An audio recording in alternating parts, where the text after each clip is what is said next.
Здравствуйте, дорогие друзья! Признаюсь честно, я до сих пор не знаю, что я люблю больше – плов или куриную лапшу. Особенно если курочка попадается такая, как надо, суповая, домашняя. Ох, и лапша же из нее получится. Ароматная, душистая, вкусная. Но каким вкусным получился бы плов с этой курочкой? Вы что, никогда не готовили плов из курицы? Слушайте, этот пробел необходимо срочно ликвидировать. Но теперь я предвижу ваши вопросы. Недоумение. Сталик, что опять плов? Сталик, что опять куриная лапша? А ничего другого нельзя приготовить? Можно. Мы сегодня с вами приготовим плов, лапша. Почему бы не соединить два этих великих блюда в одном? Для того, чтобы бульон получился покрепче, мне не надо много бульона. Мне нужен очень крепкий, очень ароматный и очень вкусный бульон. Я разрезал курочку пополам и все, поставил вариться. Теперь самое время заняться тестом. Ну и морковку с луком нарезать средними кубиками, по сантиметру, по 1,5. Да-да, именно кубиками. И муку я беру, не абы какую. Муку я беру из твердых сортов пшеницы. Такая мука называется дурум. Когда-то раньше в России ее называли крупчатка, а когда-то еще раньше в Италии, откуда родом эта мука, ее называли таганрог, потому что такую муку можно было получить только из таганрогской российской пшеницы. Видите, какая она? Недаром ее называли крупчатка, она похожа даже чем-то на манку, потому что на самом деле довольно крупно смолотая мука. Сегодняшнее тесто я буду готовить только на яйцах. Да не буду брать все яйцо, я буду брать только желтки. Белки оставлю на что-нибудь другое. Здесь у меня 750 граммов муки. Я полагаю, что у желтков может быть и штук 10, а то и 12. Ну сколько потребует мука, столько и добавим. Почему мне приготовить тесто из обычной муки? Объясню, разные типы муки содержат разное количество клейковины. В муке дурум клейковины больше всего. Но очень хорошую клейкость придадут еще и желтки. А кроме того, желтки дадут тесту восхитительный вкус. Когда лапша не разварится, такую лапшу можно готовить не меньше, чем хорошие сорта риса. Скажите, пожалуйста, вы понимаете ход моих сегодняшних мыслей? Разделяете мои идеи? Так вот, можно, конечно, добавить воду, а не только одни желтки. Можно, конечно, взять и обычную муку, ввиду того, что у нас такую не продают. Я купил именно у вас. Нашел через интернет. Написал «купить муку дурум». Вот и купил. Из такой муки делают наилучшие сорта итальянского спагетти, макаронов и всех вот этих вот изделий, которые называются паста. И некоторые люди, когда едят пасту в Италии, говорят, вот, недоваренная. Да нет, она сварена как раз как надо, просто она приготовлена из вот такой особой муки. Есть люди, которые не солят подобного рода теста, но я солю. Соль для меня как глютамат натрия для повара-китайца. Примерно пол чайной ложечки соли, этого достаточно. И замешиваем.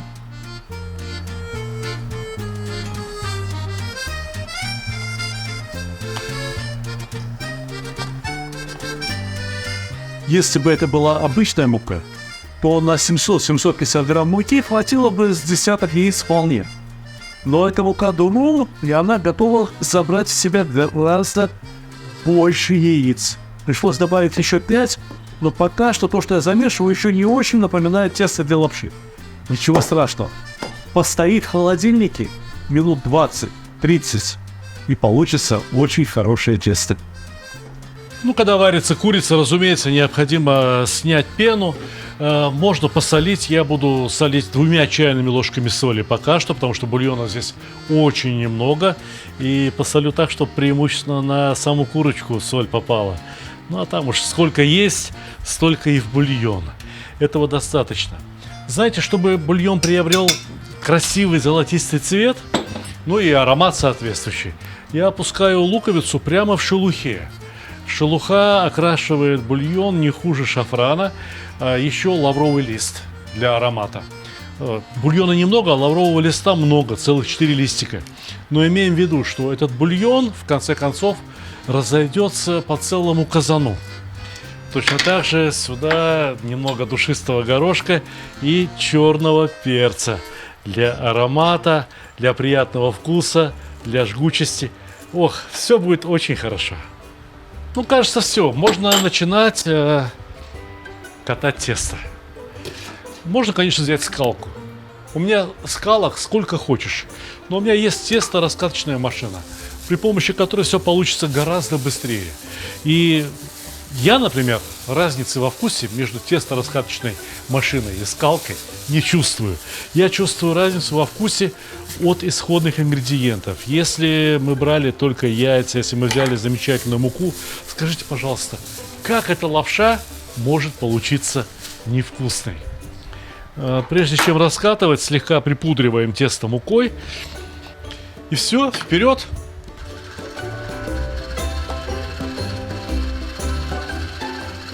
Если тесто пока что рвется, ничего страшного. Оно просто еще не вылежалось, и никакой проблемы в этом нет. Складываем его еще раз и прокатываем еще раз. Во время прокатки тесто как бы еще и еще дополнительно вымешивается. Сейчас вы увидите волшебные изменения в этом тесте. Стоило бы немного припудрить мукой. Ну, все. Однако и еще уплотняем тесто. Теперь можно постепенно уменьшать толщину и увеличивать скорость. Вот и все. Пошло как надо. Я не думаю, что надо еще тоньше раскатывать тесто. Однако, прежде чем его нарезать на лапшу, тесто хорошо бы подсушить. Чистую скатерть, либо простынь на стол, полежит на свежем воздухе минут 15, 20, 30. Конечно, все зависит от погоды. А куда нам торопиться? Мы на даче, отдыхаем. Сегодня воскресенье. Сейчас, представляете, начнутся разговоры, мол, Дисталик что-то выдумал, собрался готовить плов из лапши, нечто риса мало. Моя тетка рассказывала, что после войны в Туркмении, где они тогда жили, случался недостаток риса. Вот дефицит, нету риса и все тут. А плов-то готовить надо, плов-то хочется. И вот тогда готовили как раз плов из лапши. Только она говорит, что они катали лапшу, подсушивали ее в печи, либо в тандыре, и после этого вот уже на этой подрумяненной лапше готовили плов. Я знаю, почему им приходилось подрумянивать лапшу. Дело в том, что тогда ведь не было такой муки, дурум. Была обычная мука. И для того, чтобы сделать крупинки лапши крепче, чтобы они выдержали все то, что приходится выдерживать рису, ее и закаляли при помощи вот жара печи. Сегодня мне этого не надо. Тесто уже подсохло. Видите, оно какое уже? Да? Вот вполне такое, как надо. Все, нарезаем.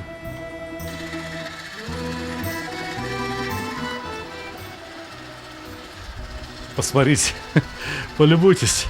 Супер лапша, прелесть, а не лапша. Поехали дальше. На самом деле я не против. Если кому-то такая лапша не лапша, и ему непременно нужна скалка, нож, пот, кровь, слезы, не знаю что еще, прежде чем покушать обычную лапшу. Но ради бога, меня устраивает и такая лапша очень. Больше того, меня устраивает то, что она получилась абсолютно одинаковой толщины, абсолютно одинаковой ширины.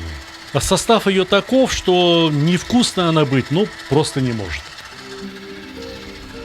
Ну все, где масло, где лук, где морковка? Айда к казану. Огонь под казаном горит, наливаем масло. Слишком много не надо, граммов 200, пожалуй, что достаточно. Потому что курочка небольшая, там после того, как ее сварили, до полуготовности осталось граммов 700, наверное. Но ей же еще жарится, ей же еще тушится вместе с овощами, вместе с луком, с морковкой и картошкой. Это будет очень вкусно. Ну, я давно, очень давно уже живу и знаю, что мне напишут, что, мол, тесто и картошка не сочетаются.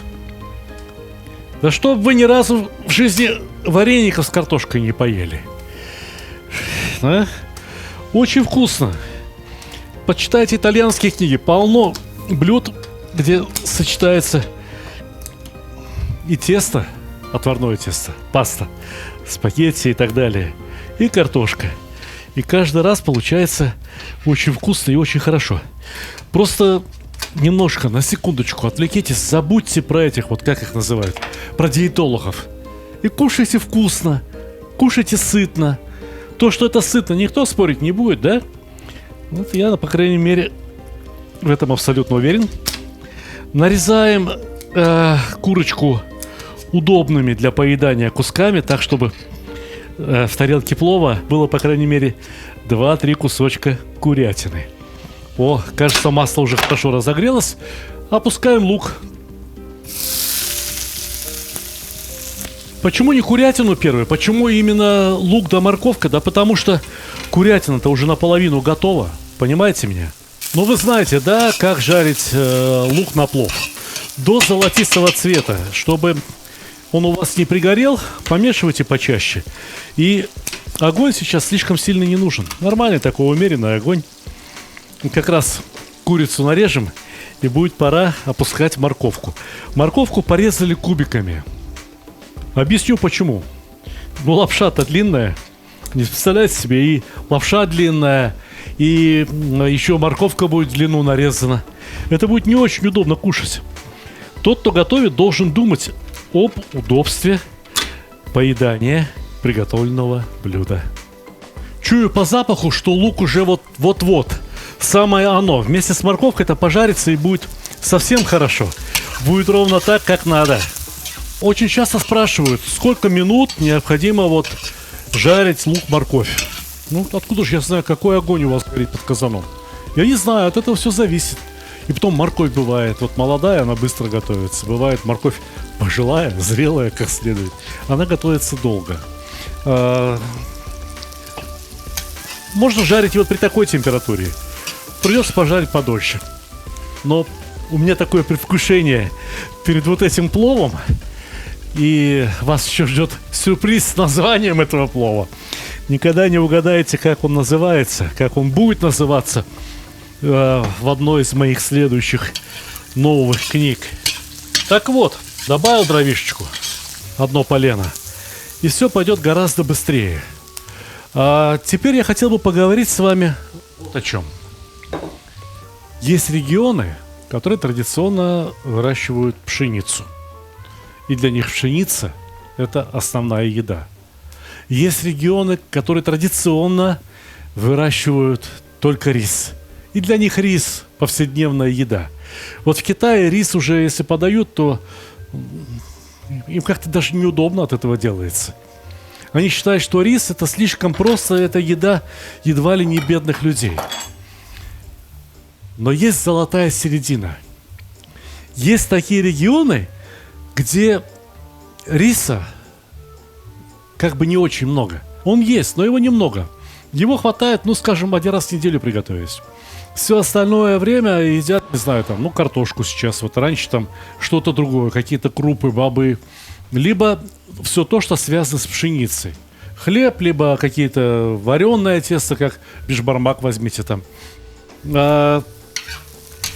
Таким образом, рис в этих регионах становится редким гостем. И поэтому к рису в этих регионах добавляют все самое лучшее. Когда к рису добавили все самое лучшее, что есть дома, получается плов. Сегодняшняя лапша ничем не уступает рису по своей питательности, по своему вкусу. И работали над ней ведь немало. И пшеницу вырастили особую, и куры яйца снесли. Вот мы замесили и нарезали отличную лапшу. И теперь мы добавляем к ней все самое лучшее. Курочку домашнюю, сейчас бульон добавим, лук, морковку, картошка. Да картошка-то ведь тоже замечательная. Картошка-то молодая, знаете, какая она вкусная. Ее вот сейчас чуть-чуть потомим вместе с морковкой да луком. А лук и морковка уже дают запах, как у плова.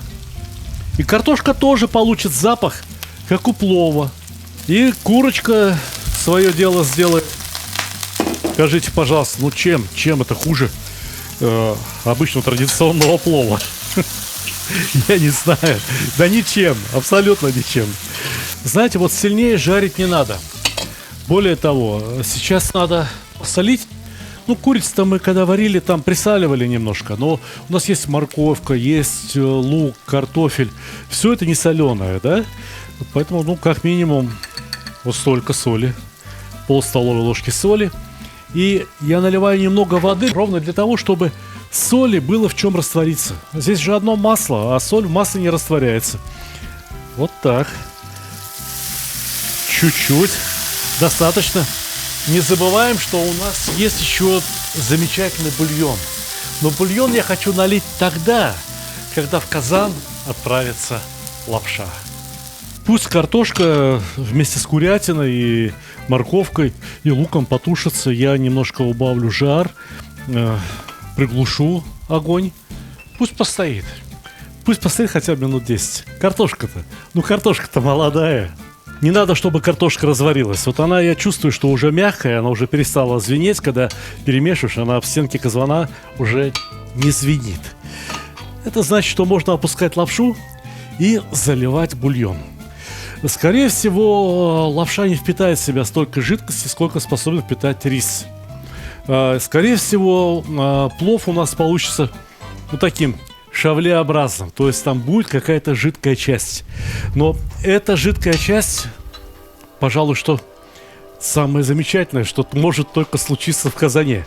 Вы понимаете, здесь ведь и куриный бульон, и аромат жареной морковки, курочки и так далее. Поэтому будь что будет, смотрим, как получится.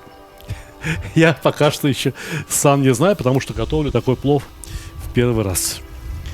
Поливаем лапшу бульоном, просто поливаем лапшу бульоном. Добавляем огня под казаном и накрываем крышкой. Ну, я думаю, минут на 8, на 10. И все будет готово. Я вам обещаю.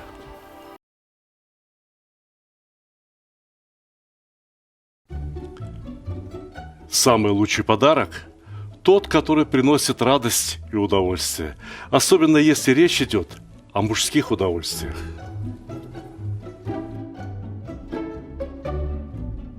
Самый лучший подарок – тот, который приносит пользу.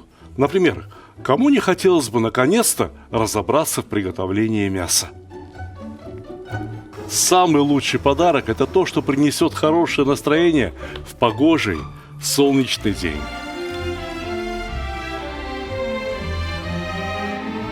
Самый лучший подарок – тот, что способен научить чему-то полезному и вкусному, ведь казан на кухне, как рояль в оркестре.